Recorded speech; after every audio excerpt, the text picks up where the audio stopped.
move. Now, most deers will jump over things. Not the hog deer, guys. The hog deer are going to duck underneath, or they're going to weave. And when hog deer are afraid, they're going to bark like a dog, or they'll make a whistling sound. Now, if you see a medium-sized deer covered in spots, that is a Formosan Sika deer.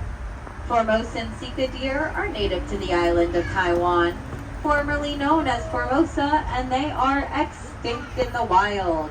That means they can only be found in zoos or national parks in Taiwan. Now, if you see what looks like a medium-sized deer, except it has no spots, it looks like it wandered into your backyard, essentially, that's going to be a brow antler deer. Now, the brow antler deer get their name due to the fact that male brow antler deer have antlers growing from what looks like the eyebrow, hence the name brow antler deer. But guys, we only have ladies for you today, so you're not going to be seeing any of those antlers because they're only on the men. There's actually another species in this meadow you're only going to see ladies of, and that's the Nilgai antelope. Now, Nilgai means blue wool in Hindi, and this refers to the bluish-gray color that the males have. But the females are all tan, and we have all tan females for you of the Nilgai antelope. But you will be able to see the black and white stripes at the feet that look just like permanent socks that the Nilgai antelope has.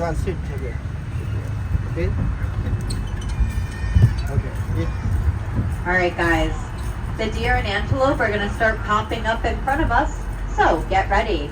We're going to want to look down along the fence, guys, down along the fence, right in front of us. You're going to see the short and heavy deer, the hog deer.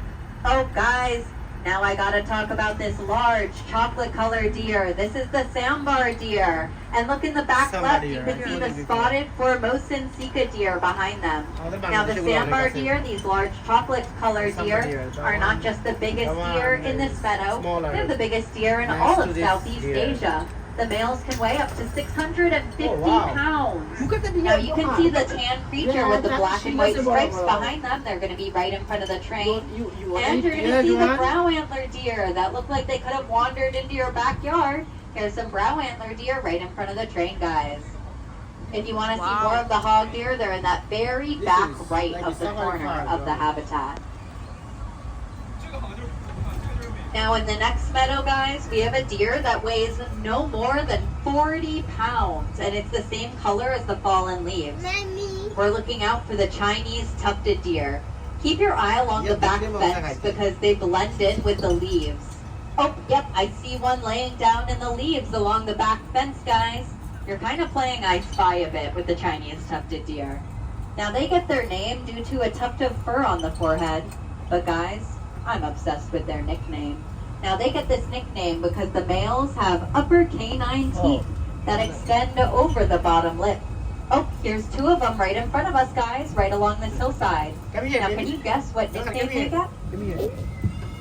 They are called the vampire deer. And we're very lucky to have vampire deer here at the Bronx Zoo because they are very rare in zoos outside of China. Also, if you love a great view, you might want to get your phone ready because we're about to be 35 feet over the Bronx River.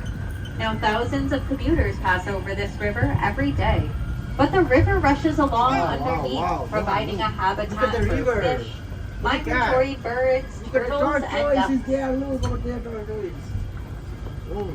Now, the next rocky terrain is going to be the perfect home for these two species of wild goats. The first species we're going to be on the lookout for is going to have a corkscrew-shaped horn. If it has a corkscrew horn, that's going to be a markhor. Big cockroach is there. Oh my god. Markhor can jump 6 feet straight into the air with no running start. So they can end up on top of the rocks, they love this boulder, or up in the trees. Now, the way you tell the difference between the males and the females is the male's horns will grow to 3 feet in length, and they'll have a mane almost like a lion, while the females will have a little goatee, and their horns will only grow to about a foot.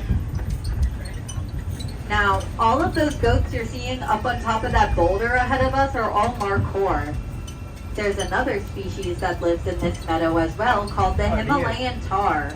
There is one key difference between the species, and that's the horns, guys. The horns of the Himalayan tar are going to go straight backwards. No curve at all. If there's even a little bit of a curve, that is not a Himalayan tar. That is a markhor. Oh, guys, time for something red, something furry, something that loves hanging out in the trees. It is the red panda. The red panda we have for you today is Linus. Now, people have always been fascinated with the red color of the red panda fur. Sure.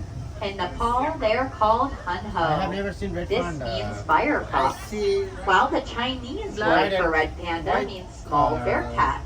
White and black color. Lots of people think that red pandas are related to giant pandas, but guys, this is false. We're a lot more closely related to skunks or raccoons, which makes sense if you think about a raccoon. He's sleeping. Now, guys, oh, you're going to see some of the Himalayan tar right as we exit the meadow, everyone. So you're going to want to look at the right side of the fence right as we exit the meadow to see the darker colored Himalayan tar with those horns going straight backwards. Unfortunately, I have some bad news. As we round this bend, our journey is going to be coming to an end, guys. Now, you've heard from our experts in the field, and you've made some scientific observations of your own. We really hope that you've been inspired by what you've seen and heard here today. Now, something to keep in mind is that the Bronx Zoo is managed by WCS, or the Wildlife Conservation Society. WCS manages 5 parks in New York: the Bronx Zoo, the Central Park Zoo, the New York Aquarium, the Prospect Park Zoo, and the Queens Zoo. If you haven't checked them out yet, guys, I highly recommend them. Now, we have a lot of great events starting in the fall. In addition to the family favorite Boo at the zoo, September 28th, we have our fan favorite nighttime fall event, Pumpkin Nights. And Pumpkin Nights will be starting Thursday, September 26th. So tomorrow. It is a half-mile trail that has animal themed, like illuminated jack-o'-lanterns, and it's where you can discover some amazing nocturnal animals and learn about animal behaviors in the dark. Now please remain seated. I'm just resetting the train for like 15 seconds, then I'm getting you back to the platform. Now, there are 5,000 carved foam pumpkins at Pumpkin Nights, photo ops, pumpkin carving demonstrations,